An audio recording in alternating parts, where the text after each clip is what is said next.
তনয়া দেবী তার এক ছেলে রাকেশ এবং 4 মেয়ে প্রিয়া, শিলা, মিতা এবং কুমারীর সঙ্গে বাস করে। তানিয়া দেবীর 4 মেয়ে ভীষণ অহংকারী প্রকৃতির ছিল আর তারা 4 জনেই দেখতে খুবই সুন্দর ছিল। ধীরে ধীরে যতই সময় যেতে থাকে তানিয়া দেবী তার ছেলের বিয়ে নিয়ে ভীষণ পরিমাণে দুশ্চিন্তায় ভোগে, কারণ বাড়িতে 4 ননদ থাকলে সেই বাড়িতে কোনো বাবাই নিজের মেয়ের বিয়ে দিতে চায় না। সেই জন্য তানিয়া দেবী সবসময় চিন্তা করে। একদিন সোশ্যাল মিডিয়াতে অনেক খোঁজাখুঁজি করার পর তানিয়া দেবী রাকেশের সঙ্গে চন্দ্রিমার বিয়ে ঠিক করে। দেখতে দেখতে রাকেশ এবং চন্দ্রিমার বিয়ের দিন এগিয়ে আসে আর রাকেশের সঙ্গে চন্দ্রিমার ধুমধাম করে বিয়ে হয়ে যায়। বিয়ের পর চন্দ্রিমা বাপের বাড়ি থেকে যৌতুক হিসেবে এসি, ফ্রিজ, টিভি ইত্যাদি নিয়ে আসে আর এই দেখে তার 4 ননদ খুবই খুশি হয়।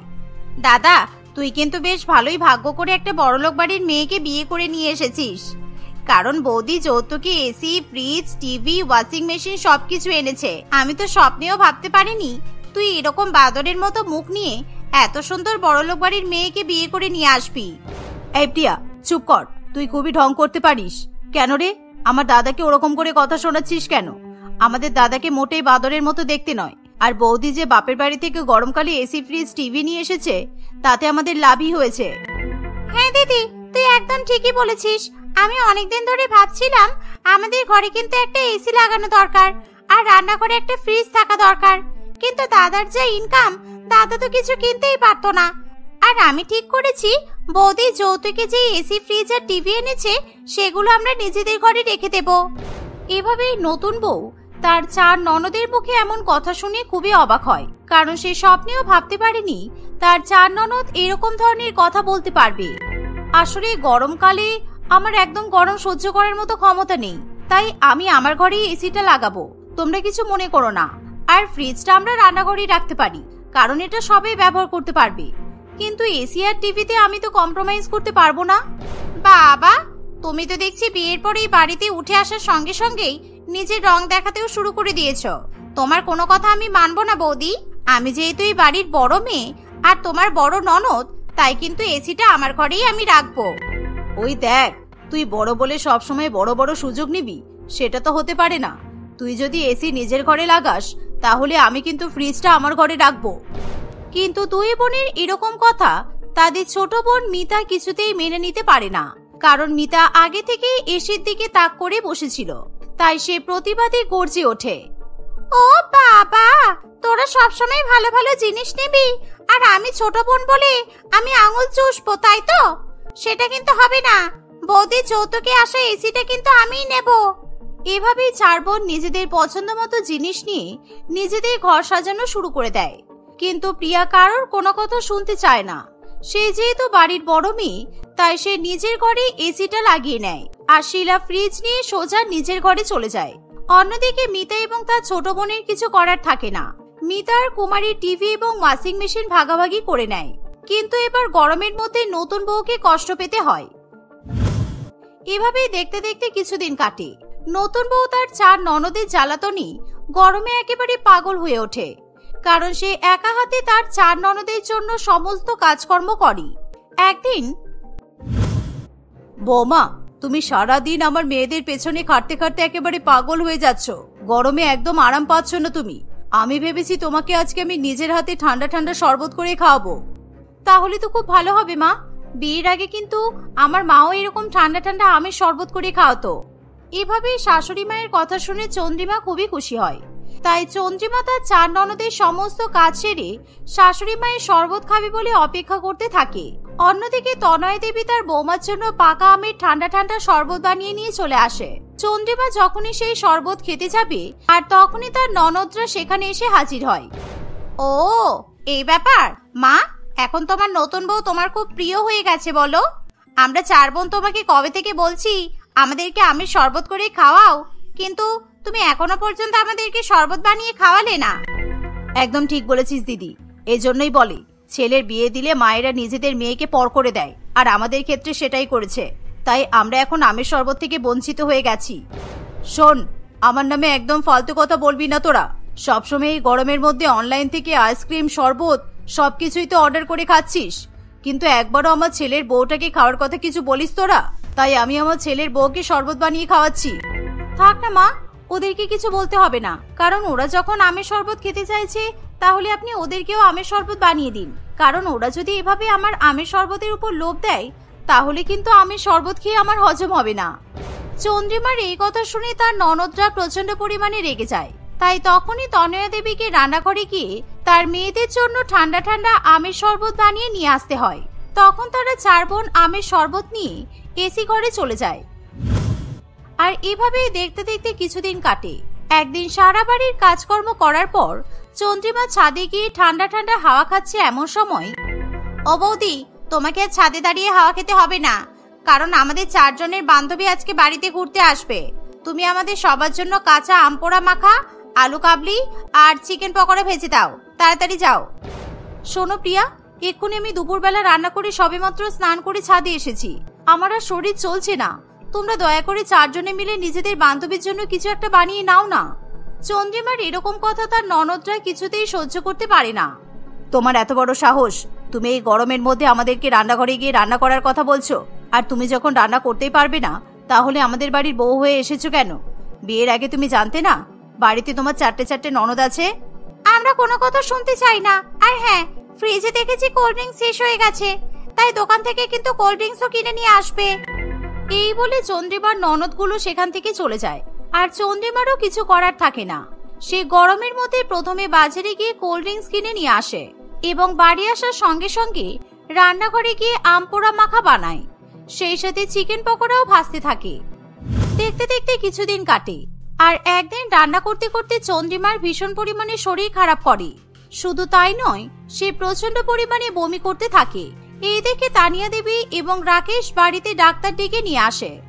কনগ্রাচুলেশন, আপনার ওয়াইফ প্রেগনেন্ট, কিন্তু ওনার ইমিউনিটি পাওয়ার একটু কম, তাই আপনাকে ওনার অনেক খেয়াল রাখতে হবে। আর যেহেতু এখন গরমকাল, তাই যদি ওনার শরীর খারাপ হয় তাহলে কিন্তু বেবির প্রবলেম হয়ে যেতে পারে। এই কথা শুনে রাকেশ এবং তার মা প্রচন্ড পরিমাণে খুশি হয়, কিন্তু চন্দ্রিমার ননদরা মোটেই খুশি হতে পারে না, কারণ তাদের প্রেগনেন্ট বৌদি এখন কাজ করতে পারবে না। এইভাবেই তারা দুশ্চিন্তা করতে থাকে। তারপর থেকে সত্যি সত্যি চন্দ্রিমার শাশুড়ি মা তাকে কোনো কাজকর্ম করতে দেয় না। আর এর ফলে চন্দ্রিমার 4 ননদ ভীষণ পরিমাণে রেগে যায়। রাকেশ, আমার এই গরমে ভীষণ আইসক্রিম খেতে ইচ্ছে করছে, তাই তুমি যখন অফিস থেকে আসবে আমার জন্য চকোলাভা আইসক্রিম নিয়ে আসবে তো, আর তার সাথে কিন্তু কোল্ড ড্রিঙ্কস নিয়ে এসো, কেমন? আচ্ছা ঠিক আছে, তুমি একদম চিন্তা করো না, আর নিজের অনেক খেয়াল রেখো, আমি তোমার জন্য সবকিছু নিয়ে আসবো। রাকেশের কথা শুনে চন্দ্রিমা ভীষণ খুশি হয়। আর অফিস থেকে ফেরার সময় রাকেশ তার বউয়ের জন্য আইসক্রিম, কোল্ড ড্রিঙ্কস ইত্যাদি নিয়ে আসে। চন্দ্রিমা তার ননদদেরকে দেখিয়ে দেখিয়ে সেই খাবারগুলো খেতে থাকে। আর যে পরিমাণ আইসক্রিম এবং কোল্ড ড্রিঙ্কস বেঁচে থাকে সেটা পরের দিন সে খাবে বলে ফ্রিজে রেখে দেয়। কিন্তু পরের দিন চন্দ্রিমা যখন ফ্রিজ থেকে আইসক্রিম এবং কোল্ড ড্রিঙ্কস খেতে যাবে তখন সে দেখে ফ্রিজে কোনো খাবার নেই। আর এই দেখে চন্দ্রিমা খুব ভালো মতোই বুঝতে পারে এই কাজ তার ননদরাই করেছে। ইমা, আমি কালকে রাত্রিবেলা ফ্রিজে আইসক্রিম আর কোল্ড ড্রিঙ্কস রেখেছিলাম, কিন্তু এখন তো দেখছি ফ্রিজে কোনো খাবারই নেই। ও বুঝেছি, আমি এই বাড়িতে আসার পর শিলা তো জোর করে ফ্রিজটা নিজের ঘরে রেখেছিল, কিন্তু আমি প্রেগনেন্ট হওয়ার পর ফ্রিজটা বের করে রান্নাঘরে রেখে দিয়েছি, তাই জন্য মনে হয় শিলা রাগের চোটে আমার আইসক্রিম বের করে খেয়ে নিয়েছে।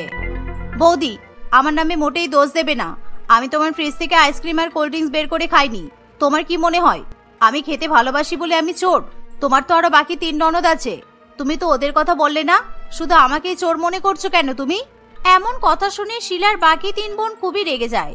আর তাদের 4 বোনের মধ্যে ভীষণ পরিমাণে ঝগড়া শুরু হয়ে যায়। এইদিকে চন্দ্রিমা মনে মনে খুবই মজা পায়। এভাবেই চন্দ্রিমা নিজের অন্তঃসত্ত্বা হওয়ার পুরোপুরি সুযোগ নিতে থাকে। মা, বলছি যে এখন যে পরিমাণ গরম পড়েছে আমি অন্তঃসত্ত্বা অবস্থায় এরকম গরম কিছুতেই সহ্য করতে পারছি না, তাই আপনি যদি আপনার বড় মেয়ের ঘর থেকে এসি খুলে আমার ঘরে লাগিয়ে দেন তাহলে কিন্তু খুব ভালো হতো। হ্যাঁ হ্যাঁ নিশ্চয়ই, এতে কোনো সন্দেহ আছে নাকি? আমিও তো এটাই ভাবছিলাম। আমি কালকে সকালবেলায় লোক দিয়ে প্রিয়ার ঘর থেকে এসিটা খুলিয়ে নেব, তারপর তোমার ঘরে লাগিয়ে দেব। এই কথা শুনে প্রিয়া খুবই ভয় পেয়ে যায়। কেন মা, আমার ঘর থেকে এসি খোলা কেন হবে? আমি কিন্তু এটা অ্যালাউ করব না। একেই শিলার ঘর থেকে বৌদি ফ্রিজটা বের করে নিয়েছে, তারপর এখন আমার ঘর থেকে এসি বের করবে। প্রিয়ার কোনো কথাই তার মা শুনতে চায় না। পরের দিন সকালবেলা ঘুম থেকে ওঠার পর প্রিয়ার ঘর থেকে এসি খুলে চন্দ্রিমার ঘরে বসিয়ে দেওয়া হয়। আর এর ফলে প্রিয়া ভীষণ পরিমাণে গরমে কষ্ট পায়। আর এভাবেই চন্দ্রিমা অন্তঃসত্ত্বা বলে নিজের শাশুড়ি মাকে দিয়ে ননদদের ঘর থেকে একে একে সমস্ত জিনিসগুলো নিজের ঘরে নিয়ে চলে আসে আর সে গরমের মধ্যে আরামে দিন কাটাতে থাকে। এই যে আজকে খুব গরম পড়েছে, আমার মাথাটা খুব ব্যথা করছে, তোমরা 4 বোনে ভালো করে আমার মাথায় তেল মালিশ করে দাও তো, তারপর আমাকে ঠান্ডা ঠান্ডা শরবত করে খাওয়াবে। চন্দ্রিমা যেহেতু এখন অন্তঃসত্ত্বা, তাই তারা 4 বোন মা এবং দাদার ভয়ে নিজেদের বৌদির ফাইফরমাস খাটতে থাকে। আর এভাবেই বাড়ির কাজকর্ম করতে গিয়ে তারা তাদের বৌদির কষ্টটাও বুঝতে পারে। তুমি যা বলছো বৌদি, তোমার হয়ে আমরা সব কাজ করছি, কারণ আমরা জানি তুমি এখন অন্তঃসত্ত্বা, আর আমরা যদি কাজ না করি তাহলে আমার মা আর দাদা আমাদেরকে ধরে বিয়ে দিয়ে দেবে। কিন্তু বিশ্বাস করো, গরমে তুমি যখন আমাদের হয়ে বাড়ির সব কাজ করতে, সেই সময় তোমার যে কতটা কষ্ট হতো সেটা কিন্তু আমরা এখন বুঝতে পেরেছি। তাই আমরা 4 বোন ঠিক করেছি তোমাকে আর কখনো আমরা কষ্ট দেব না। আর বৌদি, আমরা এত খাটাখাটনি করতে পারছি না, তুমি এবার আমাদের বোনেদেরকে রেহাই দাও। তোমরা যে নিজেদের ভুল বুঝতে পেরেছো এটাতেই আমি খুশি। আর সত্যি কথা বলতে আমি অন্তঃসত্ত্বা নই, আমি তোমার দাদা আর মা 3 জনে মিলে ডাক্তারবাবুকে বুঝিয়ে পড়িয়ে ইচ্ছা করে শরীর খারাপের নাটক করেছিলাম, যাতে তোমরা নিজেদের ভুল বুঝতে পারো। আর কোনোদিন আমাকে কষ্ট দেবে না তো? তুমি অন্তঃসত্ত্বা নও, তুমি এত বড় মিথ্যা কথা বললে। বৌদি, তোমার কাছ থেকে কিন্তু এটা আশা করা যায় না। আমি যদি মিথ্যা কথা না বলতাম তাহলে তোমরা কোনোদিনই উচিত শিক্ষা পেতে না। আর এখন না হয় অন্তঃসত্ত্বা নই, পরে তো অন্তঃসত্ত্বা হতেই পারি, সুতরাং এই শিক্ষাটা কিন্তু মনে রেখো। এভাবে উচিত শিক্ষা পাওয়ার পর চন্দ্রিমার ননদরা তাকে আর কখনোই গরমের মধ্যে কষ্ট দেয় না। তারা সকলে গরমের মধ্যে মিলেমিশে শান্তিতে দিন কাটাতে থাকে। ভাই, কালকে তো আমাদের একটা ইম্পর্টেন্ট মিটিং ছিল আর তুই পুরো ভুলে গিয়েছিলিস। আমি তো মিটিং এ গিয়ে তোকে দেখতে না পেয়ে হাঁ করে দরজার দিকে তাকিয়ে বসেছিলাম। এরকম করলে কি করে হবে বলতো? আরে সরি ভাই, আমি একেবারে ভুলে গিয়েছিলাম। অফিসে বসে বসে যখন কাজ করছিলাম তখন মনে হচ্ছিল কি যেন একটা ভুলে যাচ্ছি, আর তোকে যে ফোন করে মনে করব তারও সঠিক সময় হয়ে ওঠেনি, তাই কালকের ইম্পর্টেন্ট বিজনেস মিটিংটা মিস হয়ে গেল। তোকে কতবার বলেছি যে অফিসে একটা সেক্রেটারি রাখতে, যে তোকে তোর বিজনেসের সমস্ত ইম্পর্টেন্ট মিটিং এর কথা, এমনকি তোর লাঞ্চ আর ডিনারের টাইমের কথা পর্যন্ত মনে করিয়ে দেবে, কিন্তু তুই তো আমার কথা শুনবেই না, তাই আজকে তোর এই অবস্থা। আরে ভাই ঠিক আছে, এবার থেকে আমি নিজের জন্য একটা সেক্রেটারি হায়ার করব, তাহলেই সব সমস্যার সমাধান হয়ে যাবে। দেখিস তোর সেক্রেটারি যেন দেখতে খুব সুন্দরী আর ফর্সা হয়, কারণ সুন্দরী ফর্সা টুকটুকে সেক্রেটারি হলে তোরও কাজে মন লাগবে, আর আমি ওই সুন্দরীকে দেখার জন্য তোর অফিসে গিয়ে সময় কাটাতে পারবো। তোর এরকম সুন্দরী মেয়ে দেখা স্বভাবের পরিবর্তন হলো না তোর। আকাশ এবং রঞ্জন ছোটবেলা থেকে একই স্কুল এবং একই কলেজে বিজনেস ম্যানেজমেন্ট নিয়ে পড়াশোনা করে। তারা বন্ধুত্ব থেকে একে অপরের ভাই হয়ে ওঠে, দুজনে দুজনকে ভীষণ পরিমাণে ভালোবাসে। এমনকি কলেজ শেষ হয়ে যাওয়ার পর সকল বন্ধুরা অফিসে চাকরি বাকরি করলে তারা 2 বন্ধু মিলে আলাদাভাবে নিজেদের ব্যবসা শুরু করে। রঞ্জনের থেকে আকাশের ব্যবসায়িক বুদ্ধি অনেক বেশি ভালো হওয়ায় সে নিজেদের জন্য একটা বড় কাপড়ের মিল তৈরি করে। সেই কাপড়ের মিলে রঞ্জনের থেকে আকাশের অংশ বেশি ছিল, কিন্তু আকাশ কোনোদিনও রঞ্জনকে তা বুঝতে দেয়নি। সে সবসময় লাভ্যাংশের বেশি টাকা রঞ্জনকে দিয়ে এসেছে, কিন্তু এখন কাজের চাপ বেড়ে যাওয়ায় আকাশ আর একা একা সব দায়িত্ব সামলাতে পারছে না। সেই কারণে সে নিজের জন্য একজন সেক্রেটারি রাখবে বলে খবরের কাগজে বিজ্ঞাপন দেয়, আর সেই খবরের কাগজ গিয়ে পৌঁছায় স্নেহলতার বাড়িতে। স্নেহলতা তার গরিব মা কল্যাণীর সঙ্গে বাস করে। স্নেহলতা পড়াশোনায় অত্যন্ত ভালো হলেও তার গায়ের রং খুবই কালো ছিল, আর সেই কারণেই সেই লোক সমাজে একেবারেই সম্মান পায় না। মাই দেখো, অনুরাধা কাপড় মিলের তরফ থেকে পেপারে সেক্রেটারি পদ নিয়োগ করার বিজ্ঞাপন দেওয়া হয়েছে, আর লেখা আছে যে যোগ্য প্রার্থীরা কোন রকম দ্বিচারিতা ছাড়াই নিয়োগের সুযোগ পাবে, আর একবার নিয়োগ হলে প্রত্যেক মাসে 50,000 টাকা মাহিনা দেওয়া হবে। বাহ, এ তো দারুণ খবর। অনেক কষ্ট করে তোকে বিজনেস ম্যানেজমেন্ট নিয়ে পড়াশোনা করিয়েছি, আর তুই যা বলছিস তাতে এই চাকরির জন্য একদম যোগ্য প্রার্থী তুই গিয়ে ইন্টারভিউটা দিয়ে আয়। তুমি আমার কথা বুঝতে পারছো না মা? আমি জানি যে সেক্রেটারি হওয়ার জন্য আমি একেবারেই উপযুক্ত, কিন্তু এসব চাকরির ক্ষেত্রে রূপবতী হওয়াটাও গুরুত্বপূর্ণ, আর আমি একেবারেই রূপবতী নয়। আমার মতো কালো বাজে দেখতে মেয়েকে কেউ নিজের সেক্রেটারি হিসেবে রাখতে চাইবেই না। আরে সেসব কথা পরে ভাবা যাবে, তুই আগে গিয়ে ইন্টারভিউটা দিয়ে আয়। আমার মনে হয় না সকলে রূপ দেখে বিচার করবে, কারণ প্রত্যেকটা চাকরির ক্ষেত্রে মনে হয় গুণ থাকা বেশি গুরুত্বপূর্ণ। স্নেহলতা তার মায়ের কথা শুনে বেশ অনুপ্রেরণা পায়। সে নিজে সমস্ত কাগজপত্র গুছিয়ে নিয়ে অনুরাধা কাপড়ের মিলে ইন্টারভিউ দেওয়ার জন্য চলে যায়। তার অ্যাকাউন্ট বিষয়ের উপর বেশ ভালো দক্ষতা থাকায় আর সে যখন আকাশের সঙ্গে দেখা করতে যায় তখন আকাশ তাকে ব্যবসা সম্পর্কে বিভিন্ন রকম প্রশ্ন জিজ্ঞাসা করে এবং তাকে ভালো করে পরীক্ষা করে দেখে। স্নেহলতা আকাশের সমস্ত রকম পরীক্ষায় অনায়াসে উত্তীর্ণ হয়। ফলে আকাশ স্নেহলতার কালো রূপের ঊর্ধ্বে গিয়ে তার গুণ দেখে তাকে নিজের সেক্রেটারি হিসেবে রেখে দেয়। তোমার অ্যাকাউন্টস বিষয়ের উপর দক্ষতা দেখে আমার ভীষণ পরিমাণে ভালো লাগলো। তুমি কাল থেকে অফিসে জয়েন করবে আর আমার যাবতীয় গুরুত্বপূর্ণ কাজকর্মগুলো তুমি সব হ্যান্ডেল করবে, কেমন? ঠিক আছে স্যার। আকাশের কথা শুনি স্নেহলতা ভীষণ পরিমাণে খুশি ছিল। সে এত বড় একটা চাকরিতে নিয়োগ হতে পেরে আনন্দে সেই অফিস থেকে বেরোতে যাবে এমন সময় রঞ্জনের সঙ্গে তার দেখা হয়। রঞ্জনের মোটেই স্নেহলতার এরকম গায়ের কালো রং পছন্দ হয় না। আকাশ, তুই এরকম একটা কেলটি মেয়েকে কোথা থেকে জুটিয়েছিস? ভাই প্লিজ তুই আমাকে এটা বলিস না যে এই কালো মেয়েটা তো সেক্রেটারি হবে। এরকম বাজে দেখতে মেয়ে যদি সেক্রেটারি হয় তাহলে আমি আর তোর অফিসে আসবো না বলে দিলাম। আরে রঞ্জন ভাই, তুই কিন্তু দিন দিন ভীষণ চিপ কথাবার্তা বলছিস। ওর গায়ের রং কালো না ফর্সা দেখে আমি কি করব? আমি ওকে বিয়ে করতে যাচ্ছি নাকি? তাছাড়া মেয়েটার ব্যবসায়ী বুদ্ধি খুব ভালো, সুতরাং আমি ওর গুণ দেখে ওকে চাকরি দিয়েছি। ছোটবেলা থেকেই দেখছি তুই কিরকম একটা নিরস প্রকৃতির প্রাণী। আমি গেলাম ভাই, বাড়িতে অনেক কাজ আছে, তুই অফিসের কাজটা ভালো করে দেখে নিস, কেমন? আর এখন তো তোর সেক্রেটারিও আছে, তাই আর কোনো চাপও নেই। এই বলে রঞ্জন সেখান থেকে চলে যায়। স্নেহলতা আনন্দের খবর দিতে তার মায়ের জন্য নলেন গুড়ের রসগোল্লা কিনে বাড়িতে নিয়ে আসে। তোকে একটা খবর দেওয়ার আছে স্নেহলতা, আমি আজকে ভীষণ খুশি। তোকে যে কিভাবে আমি এই খুশির খবরটা দেব বুঝতেই পারছি না। আমিও তোমাকে একটা আনন্দের খবর দিতে চাই, তার আগে তুমি একটা রসগোল্লা খাও, এই নাও। এই বলে স্নেহলতা তার মায়ের মুখে একটা নলেন গুড়ের রসগোল্লা দিয়ে দেয়। মা, আমি অনুরাধা কাপড়ের মিলে সেক্রেটারির চাকরি পেয়ে গেছি। আকাশবাবু অত্যন্ত ভালো লোক, উনি আমার গুণের অনেক অনেক প্রশংসা করেছেন আর কাল সকালবেলা আমাকে অফিসে চলে যেতে বলেছেন। এ তো দারুণ খবর। আজকে ঈশ্বর আমাদের উপর একসাথে আশীর্বাদ বর্ষণ করে দিয়েছেন। তোকেও আমার একটা আনন্দের খবর দেওয়ার আছে। ওই শ্যামল বাবুর ছোট ছেলে চিনিস তো? কে? লালটু?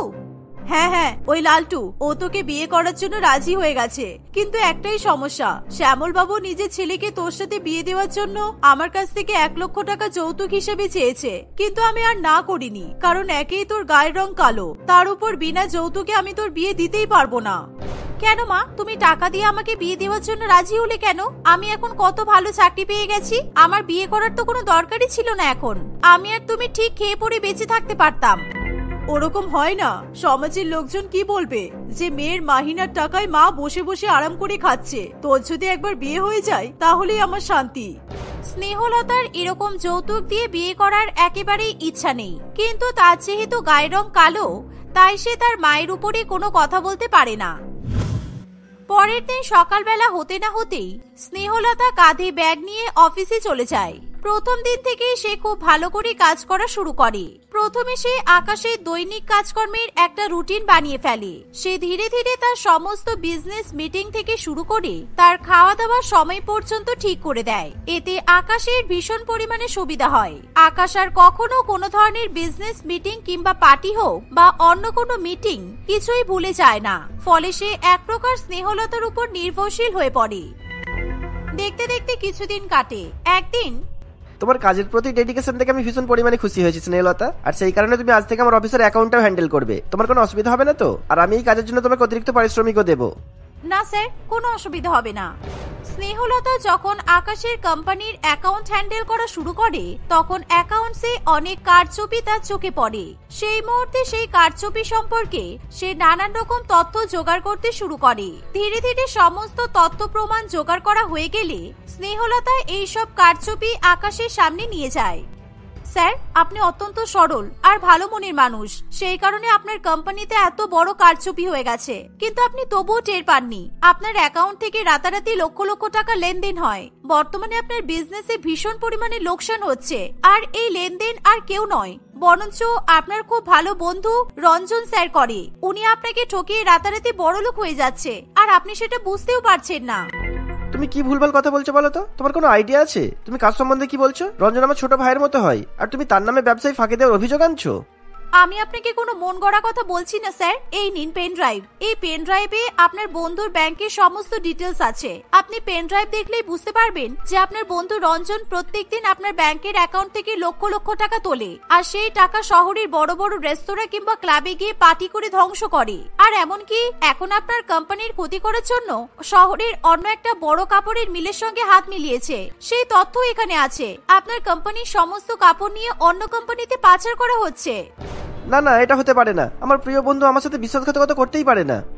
আকাশ পেন ড্রাইভে থাকা সমস্ত কারচুপির তথ্য দেখে নেয়। এমন সময় রঞ্জন মদ্যপ অবস্থায় হাতে বন্দুক নিয়ে অফিসের মধ্যে ঢুকে আসে। তাকে দেখে আকাশ এবং স্নেহলতা ভীষণ পরিমাণে ভয় পেয়ে যায়। আমি জানতাম আকাশ, এই কেলটি প্যাচের মতো মেয়েটা তোর একদিন ঠিকই মাথা খেয়ে নেবে। এই কারণেই আমি আজকে সব শেষ করে দেবো। তোর অ্যাকাউন্ট থেকে টাকা তুলতে গিয়ে দেখি যে পিন নাম্বার কাজ করছে না। তুই আমাকে না বলে আমাদের বিজনেস অ্যাকাউন্টের পিন নাম্বার পর্যন্ত চেঞ্জ করে দিয়েছিস। যাতে রঞ্জন ব্যবসা সংক্রান্ত আর কোনো টাকা তুলে অপচয় করতে না পারে, সেই কারণে স্নেহলতা ব্যাংক অ্যাকাউন্টের পিন নাম্বার চেঞ্জ করে দেয়। ফলে রঞ্জন যখন টাকা তুলে পার্টি করতে যাবে বলে অ্যাকাউন্ট থেকে টাকা তুলতে যায়, তখন সে আর টাকা তুলতে পারে না। তাই সে রেগে গিয়ে বন্দুক নিয়ে অফিসে চলে আসে। আমি ভাবতেই পারছি না যে তুই আমার সাথে এরকম বিশ্বাসঘাতকতা করতে পারবি। আমি তোকে আমার ব্যবসার পার্টনার হিসেবে রাখবো না। এখনই তোর নাম আমি কাটিয়ে দেবো। এই বলতে না বলতেই রঞ্জন ভীষণ পরিমাণে রেগে যায় আর সে আকাশের দিকে বন্দুক তাক করে। সে বন্দুক থেকে গুলি চালালে স্নেহলতা আকাশকে বাঁচানোর জন্য গুলির সামনে চলে আসে। ফলে স্নেহলতার পায়ে গুলি লেগে যায়। স্নেহলতা যন্ত্রণায় আর্তনাদ করতে করতে মাটিতে লুটিয়ে পড়ে। সেই সময় আকাশ সিকিউরিটিদের ডেকে রঞ্জনকে ধরিয়ে দিতে চায়, কিন্তু রঞ্জন পালিয়ে যাবে তার আগেই সকল সিকিউরিটি তাকে ধরে পুলিশ স্টেশনে নিয়ে যায়। অন্যদিকে আকাশ স্নেহলতাকে নিজের গাড়িতে করে নার্সিং হোমে ভর্তি করে। বেশ কিছু ঘন্টা পর, ডাক্তার বাবু, আমার মেয়ে এখন কেমন আছে? ওর কোনো ক্ষতি হয়নি তো? আপনি দয়া করে ওকে সুস্থ করে তুলুন। আমি আমার একমাত্র মেয়েকে ছাড়া কিছুতেই বাঁচতে পারবো না। দেখুন, ওনার হাজবেন্ড ওনাকে ঠিক সময় হসপিটালে নিয়ে এসেছেন। সেই কারণে আমরা স্নেহলতার অপারেশন করে তাকে প্রাণে বাঁচাতে পেরেছি। কিন্তু ওনার পায়ে গুলি লাগাই পেটের সাথে যুক্ত থাকা পায়ের যে শিরা উপশিরাগুলো হয়, সেগুলো সবকিছুই নষ্ট হয়ে গেছে। ফলে স্নেহলতার কোনোদিনও নিজের পায়ে হাঁটতে পারবে না। এই কথা শুনে কল্যাণী দেবী আরো কান্নায় ভেঙে পড়ে। আকাশের খুবই মন খারাপ হয়ে যায়। ডাক্তার বাবু, আকাশ বাবু আমার মেয়ের হাজবেন্ড নয়, আমার মেয়ের অফিসের বস। এই যে লালটু দাঁড়িয়ে আছে, এর সাথে আমার মেয়ের বিয়ে হবে। আর বিয়ের আগে এসব কি হয়ে গেল? দেখো কাকিমা, আমি তোমার কালো মেয়েকে বিয়ে করতে রাজি হয়ে গেছিলাম ঠিকই, কিন্তু এখন আবার পঙ্গু হয়ে গেছে। বিয়ের পর এরকম কালো পঙ্গু মেয়ের সাথে আমি সংসার করতে পারবো না। সে তুমি যত টাকাই আমাকে যৌতুক দাও না কেন, আমি চললাম। তুমি কিছু মনে করো না। এতক্ষণে স্নেহলতার জ্ঞান ফিরে যাওয়ায় সে বাইরে সকলের কথা শুনে নেয়। তাই সে তার কান্নাকে কিছুতেই আটকে রাখতে পারে না। কল্যাণী দেবী নিজের মেয়ের সঙ্গে গিয়ে দেখা করে। তারা মা মেয়ে দুজনেই মিলে কান্নাকাটি করছে। এমন সময় সবকিছুর জন্য আকাশ নিজেকে দোষ দিতে শুরু করে। সে নিজে পরিস্থিতি ঠিক করার জন্য এগিয়ে আসে। দেখুন, আপনারা এইরকম কাঁদবেন না। আগে যা হয়েছে সবকিছু আমার জন্যই হয়েছে। স্নেহলতা আমার প্রাণ বাঁচাতে গিয়ে নিজের প্রাণ বিপদে ফেলে দিয়েছে। সুতরাং আজকে আমি এই হসপিটালে দাঁড়িয়ে স্নেহলতাকে বিয়ে করে নেব। আর আপনারা একদম ভাববেন না যে আমি আপনাদের উপর কোনো দয়া করছি। আর স্নেহলতার মতো মেয়ে যদি আমার বাড়ির বউ হয়ে আসে, তাহলে আমার কপালও খুলে যাবে। তুমি আমাকে বিয়ে করবে স্নেহলতা? স্নেহলতার প্রথম থেকেই আকাশের মতো দায়িত্ববান পুরুষ ভীষণ পরিমাণে পছন্দ ছিল। তাই সে আকাশকে বিয়ে করার জন্য রাজি হয়ে যায়। আকাশ সেই মুহূর্তে নিজের হাত থেকে একটি হীরার আংটি খুলে স্নেহলতার আঙুলে পরিয়ে তাকে আশীর্বাদ এবং বিবাহ বন্ধনে আবদ্ধ করে। এরকম দায়িত্ববান এবং সুপুরুষ জামাই পেয়ে কল্যাণী দেবীও অনেক খুশি হয়। বিয়ের পর আকাশ বিদেশে গিয়ে স্নেহলতা চিকিৎসা করে তাকে আবার সুস্থ করে তোলে। এভাবেই তারা সুখে শান্তিতে জীবন কাটাতে থাকে।